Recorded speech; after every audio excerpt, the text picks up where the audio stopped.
Hello, welcome to Saints Live. I'm Kenzie Benali. And I'm Steve Forbes. Well, today is the day the Saints face off with South Coast neighbours Bournemouth in the quarter-finals of the FA Cup at the Vitality Stadium. This is just Bournemouth's second appearance in the quarter-finals of the FA Cup. The last time they made it to this stage in the competition was back in 1957. Both teams will be desperate to book their place in the semi-finals. It's going to be a good one. And with us to build up to this game is Dean Hammond and Adam Leitch. Great to see you both. It feels like we've been waiting a really long time for this one. Are you looking forward to it? Yes, definitely. I think it should be a really good game, something to be excited about. The FA Cup's such a brilliant competition, so big game. I'm looking forward to seeing how Southampton come up against an enthusiastic and probably excited Bournemouth team. Yeah, I feel exactly the same as Dean. It does feel like it's been a long time coming, especially with kind of the league season really running out of steam. There's not, other than just the final points to make sure the Saints stay in the Premier League, which are obviously important. It just feels like this is the season now, right here. This is it. This is what there is left to play for that's meaningful for Saints. It's been on the calendar for a while. So yeah, really excited, really looking forward to it, and desperately hoping for a good result today to keep the excitement in this season. Yeah, aren't we all? Well, let's dive straight into it then, guys, because we're expecting the team news in less than 15 minutes' time. We know that Takumi Minamino is cup-tied, so he's unavailable today, but there are no fresh injury concerns other than the people already on the list at the moment. So given what we know, Adam, how are you expecting Ralph to line up today?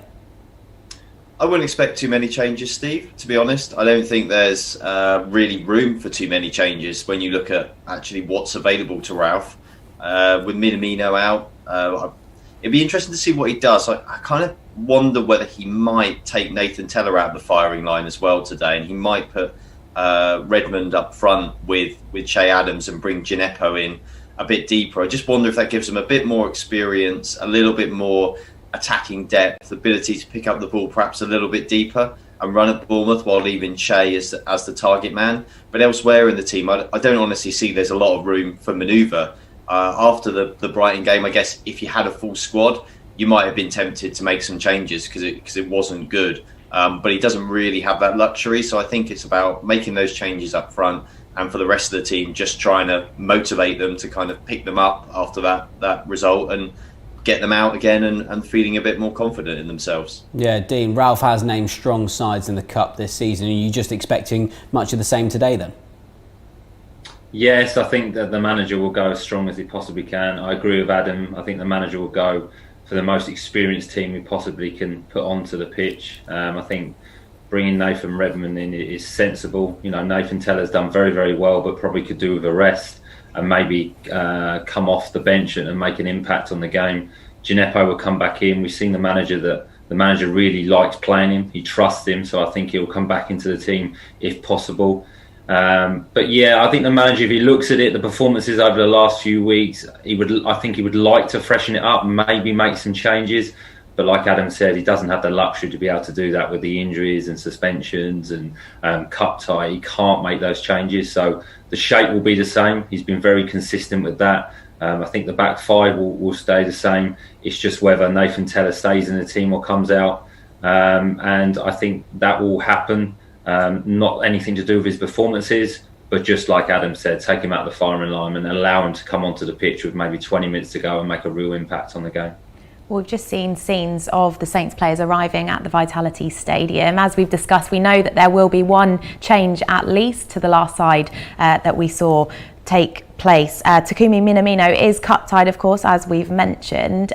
Presuming it's either Moussa Gineppo or Nathan Redmond that does come in. For you, Adam, what are the strengths of those players and who do you think is better suited for today's opponents? Well, I mean, as I mentioned before, I think actually bringing them both in would be a really sensible policy from Ralph. I think Gineppo would be the one to play deeper, to come in for my money, to sort of replace Minamino, if you like. We've seen some great performances from Moussa when he's been fit and he's played recently, with a great discipline as well. In fairness to him, really good discipline.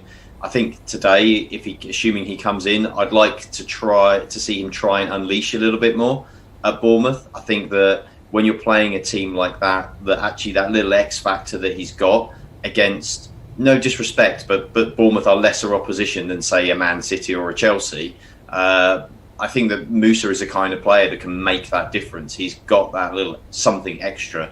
Nathan Redmond, I think, especially if he plays up front, brings a lot of nous as well to the team and a lot of experience. There's a lot of good qualities that he's got, and in actual fact, in a weird way, with the injuries that Saints have had, especially to Danny and to Theo, Nathan's kind of best chance of getting in at the moment is as that support striker to Che Adams, really, and the guy who's able to kind of drop deep, pick up the ball, run at players, run off of Che Adams, maybe try and get in behind. We know that Nathan, like in his career, probably hasn't scored quite as many goals as he perhaps should have done for the positions he takes, but the fact is he's clever enough and good enough to get into those positions.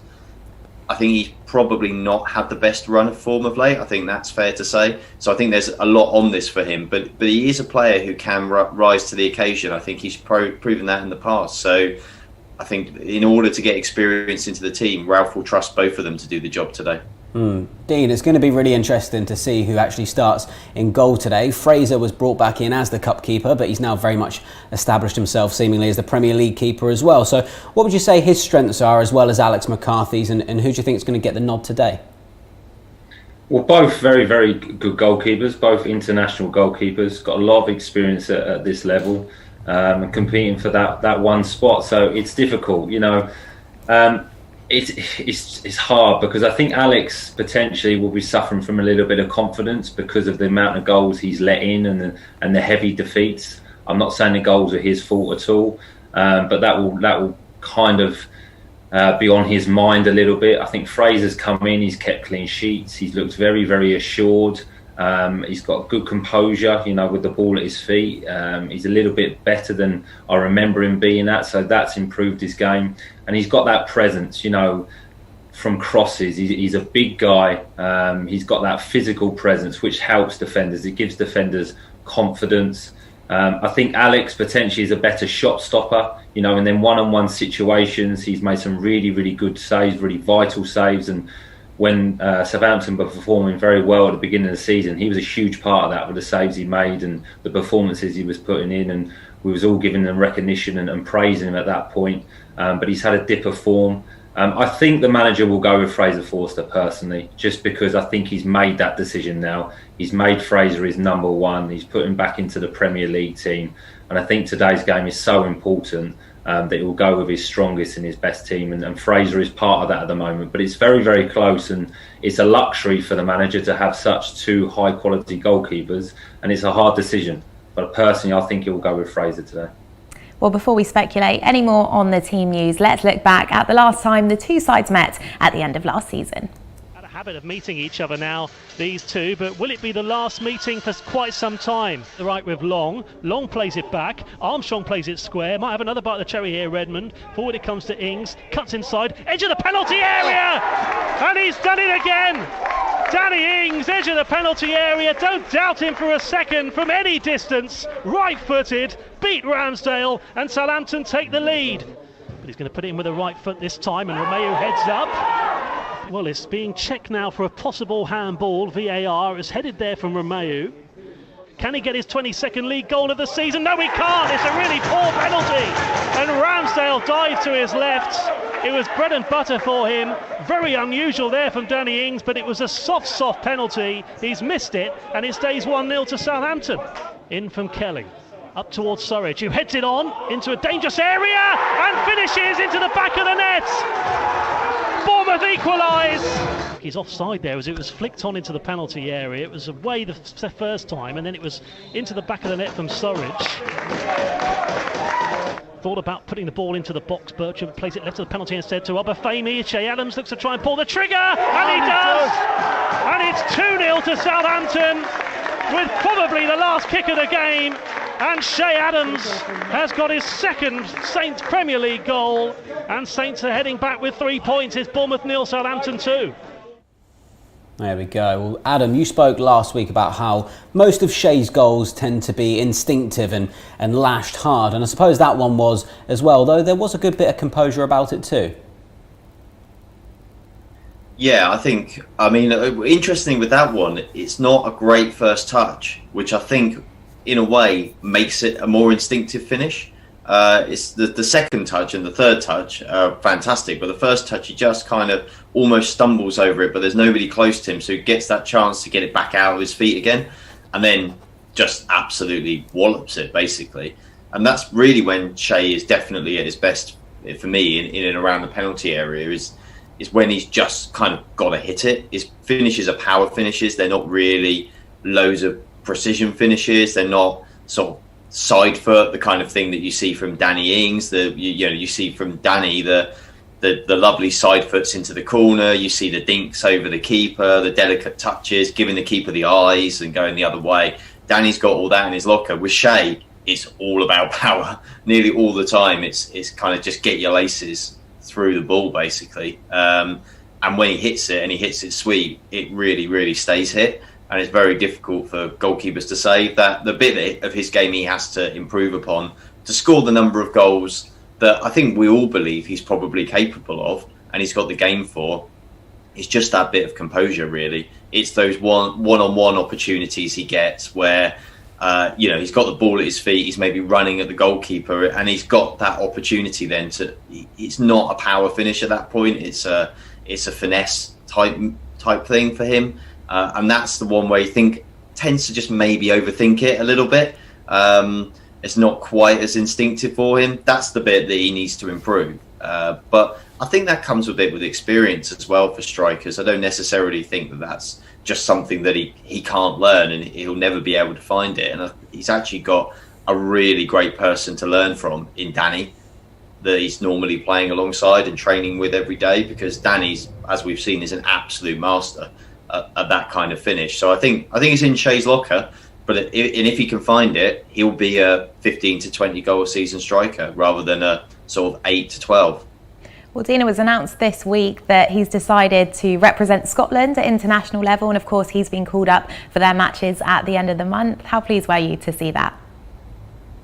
Yeah, it's brilliant for Shea. Every footballer wants to play international football and play for their country. So for him to choose Scotland, it's fantastic. For Scotland to select him as a player is brilliant. And I think he'll do very well with Shea. Like Adam mentioned there, I think Shea's got so much development to come in his game. He's going to improve so much. I think his game is improving all the time. And playing international football will help him. Playing against even better players will help him.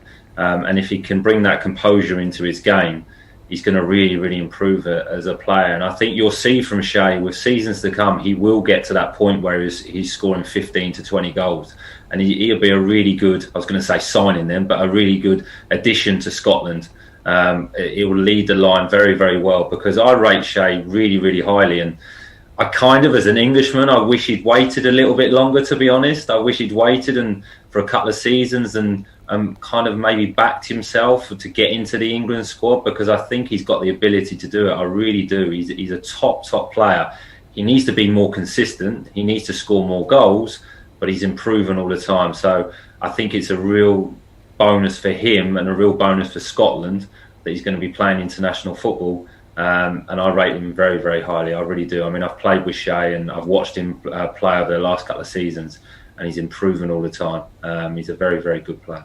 Yeah, well, just quickly, Adam, on the topic of England, James Ward-Prowse was the only call-up, but a lot of people wanted Kyle Walker-Peters to be in there. What do you think of that? I think he might have been in with a shout had it not been for the injuries recently that's kind of held him back. I think that was probably the main issue for him. Kieran Trippier, Kyle Walker, kind of two good players in his position as well. I don't think that it's insurmountable for him to get there. I think it's just going to require more consistent performances, continued consistent performances from Kyle Walker-Peters. I think if he can keep on playing the way he is, I honestly believe he will make that squad. I'm not sure exactly when, because the two guys ahead of him are good players and their experience, and the Gareth Southgate clearly trusts them as well. So he's just got to keep on going. He's got youth on his side. If he keeps playing like this, he will get there. It might just require a tiny bit of patience from him. Well, Adam, as always, perfectly timed answer, because that brings us nicely to the team sheets. You can see the Southampton lineup on your screen now.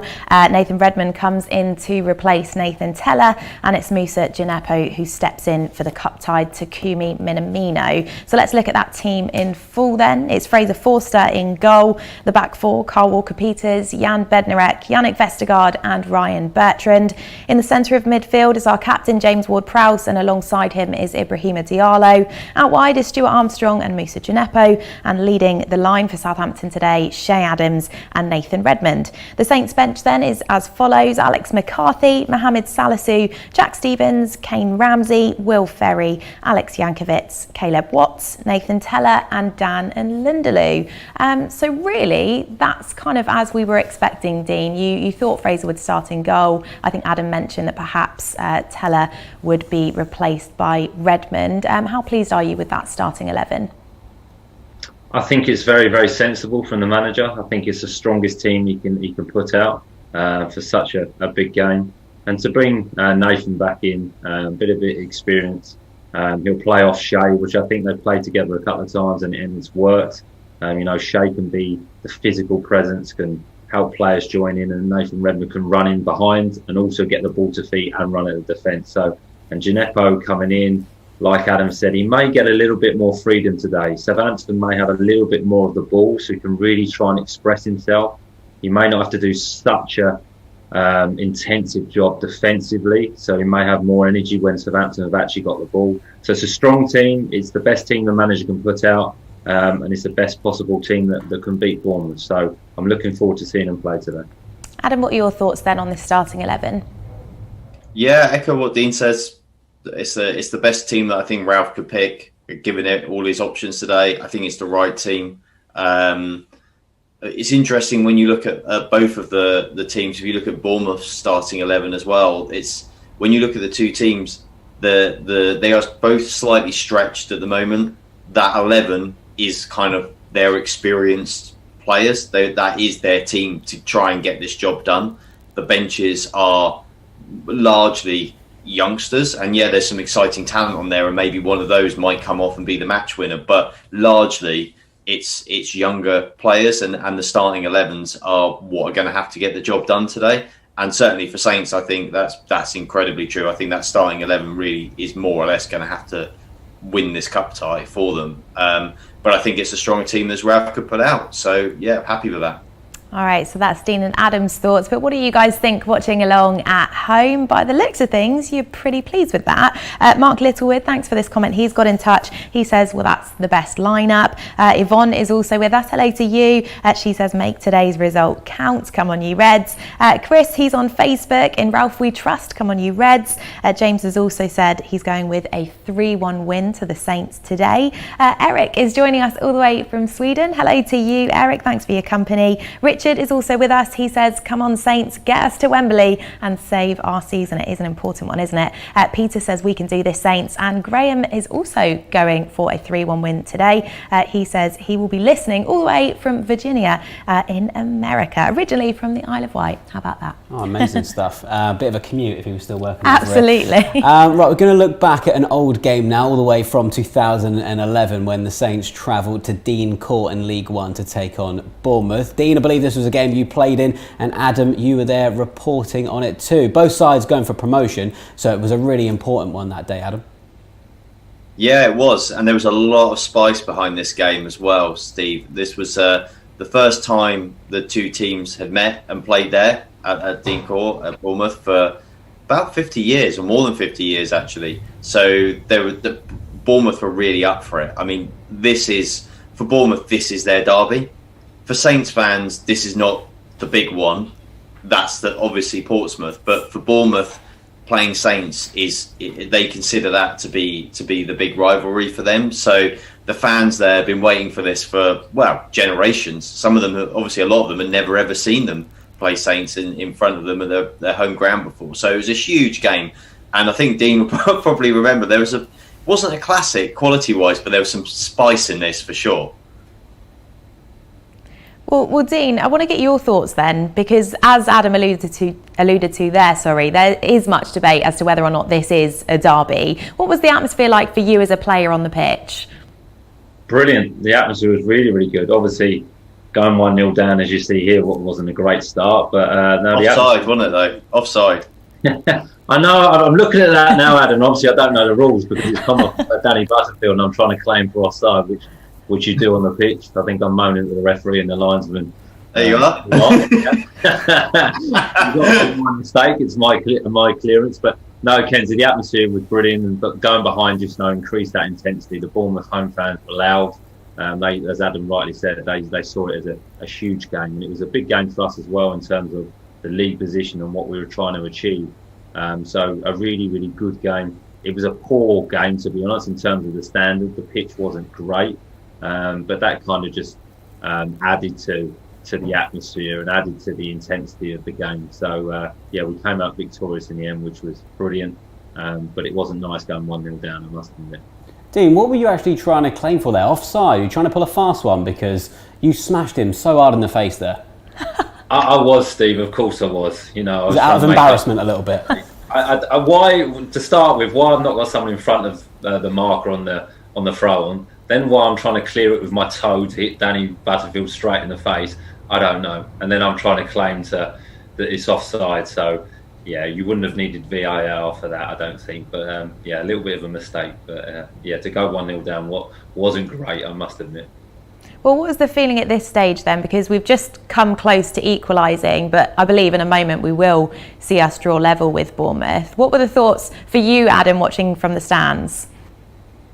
Well, I mean, you just, in a game like that, you never quite know, do you? And I mean, when you see the goal back, Lee Barnard's goal, wow, I mean, the goalkeeping, poor lad, it's an absolute howler. In a big game like that, when the spotlight's on you, when your fans are all over the team to be successful, the last thing you want is to be the one who's responsible for a goal like this. I mean, great tenacity there from Ricky as well, and a top ball in. I mean, that's probably about as good a header as you could do, but that shouldn't be a goal. I mean, but as soon as they equalised, I think we all felt coming into this from a Saints point of view, they were the better team. A bit like today, they've got more quality than Bournemouth, for sure. It's just you don't know the underdog mentality of Bournemouth, whether that's going to play into it. But I think once Saints got level again, I think I felt pretty confident they go on and win at that point. Yeah, Dean, we'll see some somewhat tastier moments later on in the highlights here. And you've spoken about the atmosphere, but did you see it as a derby? And what was Nigel saying at half-time when you were sort of going in level? I don't know if we saw it as a derby. We saw it as a big game, and saw it as, Bournemouth were a decent team at the time, and we were obviously going for promotion. So we saw it in that sense as a big game. But every game was huge in that season because we're Southampton in League One. So it was always very, very competitive. Nigel, as always, would have been very calm at half-time, very composed, would have given us clear instructions tactically of how we could improve the performance, how we could win the game. Like I mentioned before, it wasn't the most free-flowing game. The pitch wasn't great. There was lots of mistakes, as you can see here, from Jose on Danny Ings, I think it is, which is probably definitely a penalty. So we got away with one there. Probably the referee making up for the fact that I moaned about the offside goal that never was at the beginning of the game. So he kind of did us a favour. But no, Nigel would have been very calm, thinking, look, if we can perform better, if we can get our best players onto the ball, we can go and win the game. And Adam, at this stage in Danny Ings' career, did you ever predict that he'd go on to achieve what he has done? Obviously, he has had a tough time over the course of his career so far, but I mean, wow, it certainly worked out for him here at Saints. I think before I talk about Danny, we just have to admire this goal. I think we must actually. I think that's much more important, isn't it? Do you know what, guys? That kind of sums up the game because it was a scrappy goal as well, and it was a scrappy game. So, yeah, good celebrations, Owen. I mean, we have, through our wind backs, looking back at the game, so I think we've seen all of Dean's goals in the last 2 months. Yeah, we're definitely running out of them, Adam, definitely. Well, we need to lap it up, don't we? What did you think there, Dean? Because it's rather instinctive as that ball was coming through. I take it you didn't think it'd actually find its way to you. No, I definitely didn't. It looks like I'm tackling the ball, to be honest, more than shooting. But it's on my left foot, which I'm not comfortable with anyway. But a bit like we talk about Shea, I didn't have time to think about it. It was a late reaction. I kind of just chucked my left foot at it. Got a good connection, I must admit, and can see it going in all the way. So, yeah, mate, it was an amazing feeling to put us 2-1 up. I didn't enjoy the celebrations, I must admit. Nor did Lee Barnard, I don't think. But I'm not going to lie and say I was brave enough that I said anything to Raddy. To be honest, I just let him get on with it. Watching too much. Notoriously a really light guy as well to be jumping on top of you. Yeah, that must have happened. I think we've spoken about that one on the show before, haven't we? Yeah, he was a big lad. But yeah, sorry, your earlier question, Kenzie, about Danny. No, I don't think any of us did. I mean, I remember there being a lot of talk about him, and you know, when he got in the Bournemouth team, there was a lot of talk about, oh, this is the guy that should have been at Saints. You know, he was a Saints fan. He's from the area, but he didn't. You know, he obviously ended up at Bournemouth. But yeah, I don't think we could have predicted he would have the kind of career that he has. But yeah, it's the fairy tale really that in the end he ended up at Saints. And yeah, obviously is the talisman, the hero, and that's a really nice position to be in if you're Danny. It's great. Look how far he's come. Yeah, definitely. We're about to see a free kick here from Ricky Lambert. Dean, how important was it having him in the side? Were you expecting him to shoot from this distance? Yeah, always. Ricky always shoot from his positions. There's, like I've mentioned before, we work really hard on set pieces and set things up, but from that angle and the power that Rick can get into his shots and strikes, he's always going to shoot. And brilliant at free kicks, very, very confident, hits the ball so true. And it was still nervy at 2-1. It really was, because it was an open game. It was scrappy. Bournemouth had just hit the bar. I think they were in the ascendancy as well. We'd made a couple of changes with players coming on. It wasn't quite working out for us. So for Ricky to score from that angle right into the top corner is a brilliant strike. And then I mentioned before, celebrating with the fans was fantastic. Yeah, he's certainly good at what he does, isn't he? And interestingly, I spoke to James Ward-Prowse for an interview of late. Actually, before we get onto that, I mean, gosh, we've got to talk about this straight red. This game seemed to have everything, didn't it? I mean, goodness, Adam, what was he thinking here? I've got no idea, but I can really vividly remember it's like, despite the pressure when you're working, you're trying to do stuff to deadlines, just like almost losing it, like in the press box. Just, it was so funny. It was like, it's comically awful, isn't it? I mean, it's almost not malicious. It's because he's not trying to hurt him. He's like, gets his feet out of the way. It's just completely crazy. I mean, it's Oscar Coburn. I don't know, literally haven't got a clue what went through his head. It's absolute madness. One of the craziest, I would say, challenges, but it wasn't even a challenge. I don't even know what it was. It was just crazy. I mean, thankfully it came at the end of the game, at least. Yeah, definitely. Dean, what did you think when you actually saw that happen in real time? I probably had a little bit of a snigger and a bit of a laugh, to be honest. We were 3-1 up, so obviously the game was won, but in disbelief, like Adam said, I couldn't quite believe what had happened.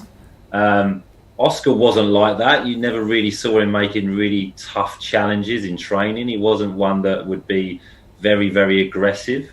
So what's going through his mind, I don't know. It was real shock, and we were speaking before the show. I can't really remember what we said to him afterwards or what his reply was. And I think at one point he looked at his boot to suggest that he'd slipped, but I mean, that's one hell of a slip if he's trying to some height to slip from, isn't it? Yeah. Yeah, but just lucky enough, obviously the player didn't get injured, and Oscar obviously didn't get injured. But he was actually a very good player, Oscar, technically.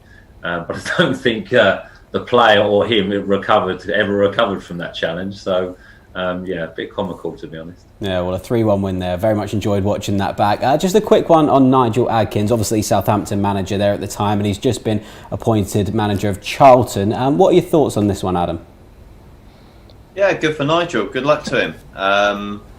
Yeah, he's a strange one, really. When you look at his career, he kind of has had quite a bit of success, and yet has sort of struggled to really get the jobs, perhaps that his CV would suggest. When other managers who have achieved less than Nigel have kind of not struggled for work and have got a lot of clubs and a lot of jobs. So it's interesting, really. I don't know whether that's just that he's not particularly fashionable. I think, as a manager, as it were.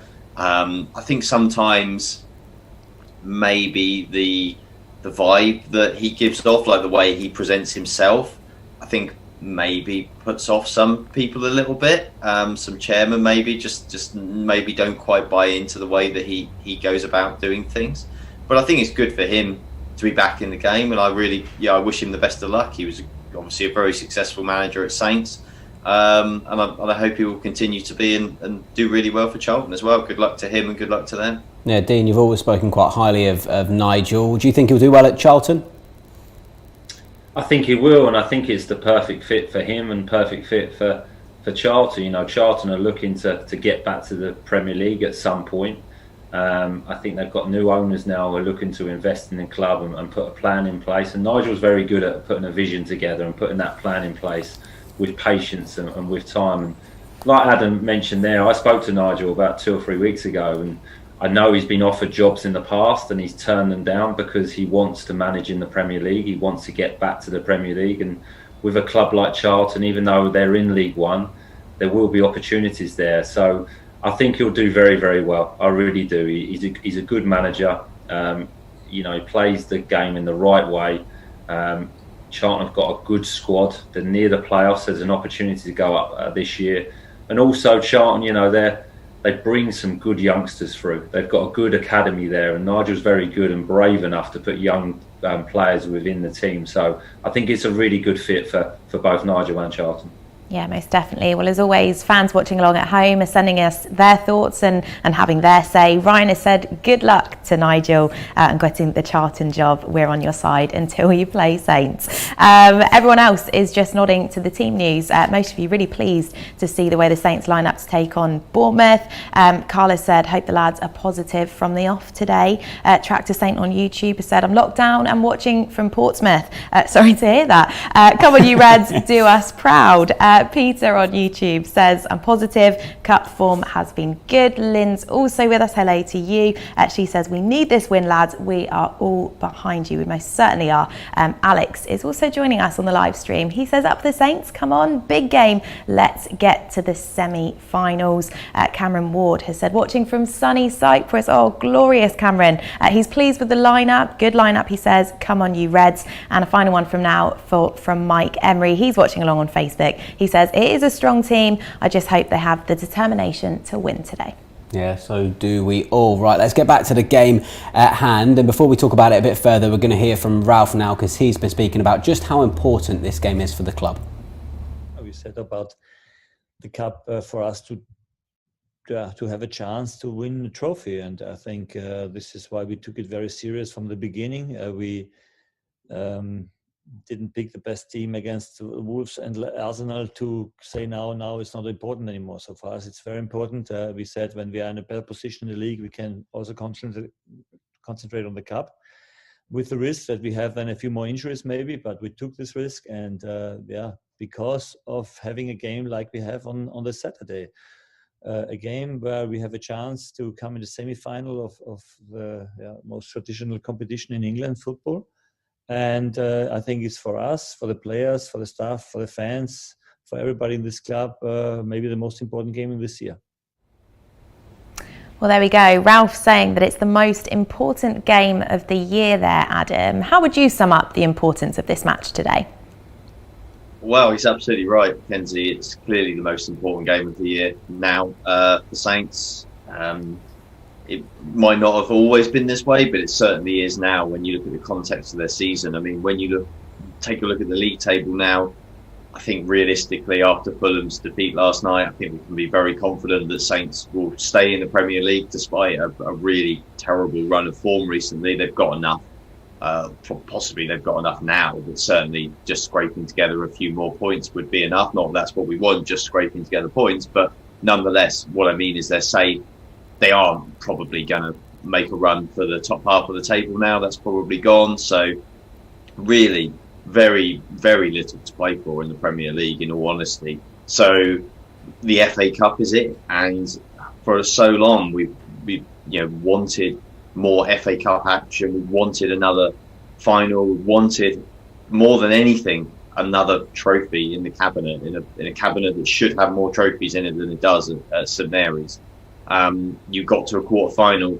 Yes, they're playing Bournemouth. Yes, Bournemouth they're a bit inconsistent, but they still have some quality, definitely from their Premier League stay. Of course, they are the underdogs. Of course, there's more pressure on Saints, and they're in poorer form. But nonetheless, isolation is one game. Saints are playing they're a Premier League team. They're playing a Championship team for the chance to get to the FA Cup semi-final. It's a huge game for Saints. This is really their season is today now. This is it right here. This game, whatever it takes, 90 minutes or if it takes longer to get the job done, then whatever. They've just got to win. Just got to go out and win, because if they don't, it's really bad news. So let's just stay positive and believe they can do it. They should be able to. They just need to show that themselves, and they need to try and play in a way where they're not under pressure. Bournemouth, like I said, it's a bit of a free hit for them in many ways as the underdogs. Saints come into this with all the expectation and pressure on them. These guys today, they're experienced that are in this team, and they need to have broad enough shoulders to handle this and deal with these situations that they find themselves in, because they are a better team than Bournemouth. They've got more quality. So if they can match them for work rate and mentally they're strong, then they'll win today, and that will be a huge result for the club. Well, it's often said that the cup can be a good distraction if you're not doing too well in the league. But Dean, how can the players forget about poor league form going into cup matches? Well, it's a good distraction, Steve, if you win to start with. But it's strange, because it really is. You can almost see it as a fresh opportunity to win a game without the pressures and of the league and whether you're winning or losing, how the performances are in the league. If you're winning games, you come into the cup competition, and there's almost some excitement around it. So you can isolate the game, you can make it a separate game. So the players just have to go into this. They're never going to get a better opportunity to get into an FA Cup semi-final when they're playing a Championship team in the quarter-final. We've seen for the rest of the draw the big teams that are still in the competition. So a lot of teams this season have taken it very, very seriously. So Southampton to get into a semi-final would be brilliant. And I think the players just need to use that as motivation. Understand that they are the better team. They have more quality. They definitely do. And if they perform at their best, Southampton, if they perform at a high intensity and they really take this seriously and very professional about it, they'll win the game. There's no doubt about that. Bournemouth can play at their best, but if Southampton play at their best, there's only going to be one winner. So I think it's all down to Southampton. They've got a really good, experienced team out. It's how they start the game as well. If you give Bournemouth an early advantage, you give away a sloppy goal, it's difficult, because you give them something to hold on to. You give them a bit of belief. But if you start the game well and you can get ahead, control the game with possession and just show your dominance, then they could have a comfortable afternoon. But it will be a difficult game, because Bournemouth will play with that freedom. They will play with that excitement. They've got nothing to lose. It's a free hit for them. But if Southampton are at their best and they take it professionally, they'll win the game. Well, Adam, for you then, looking at the game itself, where can you see the game being won and lost? Well, I completely agree with what Dean said, and I think so much of this for Saints is, for me today, is in their heads as much as it is in their bodies. Yes, they have to match Bournemouth for work rate and effort. Yes, they have to be more clinical in the final third than they've been in the last couple of months. Yes, they need to try and cut out the sloppy errors that they've made defensively. That's not just to point the finger at the defence, because it's not just been the defence that have made poor errors that have led to goals, but throughout the team they've got to be more disciplined. But for me, so much of this is in their minds today, because they are the better team. They're capable of doing all those, ticking all those boxes physically on the pitch, but mentally they're under a lot of pressure now. They've been under a lot of pressure in the league. They haven't really found a way, obviously, to turn the results around in a more meaningful way than just a one-off win against Sheffield United. But they have to do it today. They have to mentally be there. They have to accept that all the pressure is on them today, and they have to go out and deal with that situation mentally. They have to be strong, really, really mentally strong. And if they do have a setback in this game, which is possible. Bournemouth, I think, are going to be really up for this. They've got nothing to lose. They don't need to be nervous. Saints are going to be nervous. They're on poor form coming into this. They're going to be feeling a bit like, while Bournemouth will be thinking and dreaming about the upset of getting through, Saints are going to be worried about losing and what that's going to feel like. They need to try and get that out of their heads. And if they do have a setback, they need to be big and strong enough to take that on the chin and come back again. Look at the perfect example is the game we saw earlier. They need to be strong like that team was strong, because like that team, they are a better side than Bournemouth. And so I think so much of this today for Saints is going to be won in their minds as much as their bodies. Well, Dean, Bournemouth haven't necessarily been on the best run of form themselves. What do you make of them, and what do Saints need to be wary of today? Well, they need to be aware that Bournemouth are coming off a fantastic result in midweek against Swansea, so they'll have some confidence from that. They're playing at home. Bournemouth will be playing with that freedom and that excitement that I've mentioned. You know, they'll be in the dressing room and they'll be looking forward to this game. You know, Southampton will be looking forward to it, but also, like Adam touched on, there is some pressure. There will be some nerves where Bournemouth have got their own pressures of the league. They're expected to get promoted. They're expected to be challenging. So today is kind of a day off for them. They can go back to playing a Premier League team. You know, they've got some young players with a lot of enthusiasm. They play with pace. You know, Jack Wilshere's come back into the team, and no matter what we say about his injuries or whatever, he's a top-class player. So if he gets control of the game, he'll make things difficult. And it's just that cup environment, that cup atmosphere that Bournemouth are going to put Southampton under pressure. They're going to get after them today. They're going to, you know, when I was a player and you're playing against bigger teams, you wanted a challenge. You wanted to see how good you were. You wanted to make them feel uncomfortable, because the better players, the higher quality players, the higher level players, no disrespect, don't want to be there. They want to be playing at home in front of 30, 40,000 in a comfortable environment. So they just need to be careful, Southampton, of the enthusiasm and the energy Bournemouth will bring to the game. And if they can deflate that by Southampton getting ahead and scoring early and getting possession of the ball, I think that will be really, really important. But Bournemouth are a good team. They are. No matter where they lie I think they're 7th in the Championship, been a little bit inconsistent, but I'm sure on their day they can beat anyone, and they'll be believing that today. So Southampton need to be wary. They really do. Well, let's get some score predictions then, shall we? Adam, we'll come to you first. The Saints have seen some tough opponents to make it to this stage of the competition, but so too have Bournemouth. Which way do you see this one going? Well, I mean, I'll be honest, if I hand on heart, I am a little bit concerned, just because I watched Bournemouth in midweek as well, and I was really impressed by what I saw, and they're coming into this confident. Saints, unfortunately, are coming into this low on confidence, but I do believe Saints have a better team, and I think you have to, if you're watching Saints, you have to believe that they'll be able to handle this situation. I think if you don't, then that's a really depressing state of affairs. So I've got to back Saints today, but I don't know that there'll be loads much in it, so I think I'll go for a 2-1 Saints win today. Okay, well, Dean, do you think we can put our recent poor form to one side and get the win this afternoon?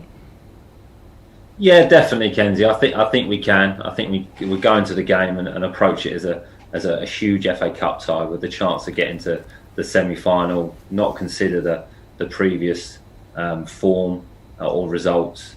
You look at some of those results that Southampton have performed very well in patches, and if they can perform at that high standard, which we know they can, they'll win the game today. But I think it will be tight. I think it will be a good cup competition, good cup challenge, but I'm just going to go for a narrow 1-0 Southampton win. All right, great stuff. Well, Dean, Adam, thank you very much for joining us again on Saints Live. Well, Ralph's calling it the most important game of the year, and a place in the semi-finals of the FA Cup awaits the victor of this South Coast clash as Southampton travel just down the road to Bournemouth. We're going to be back after the game, hopefully in a jubilant mood for the final whistle. So do enjoy the match, and we'll see you then.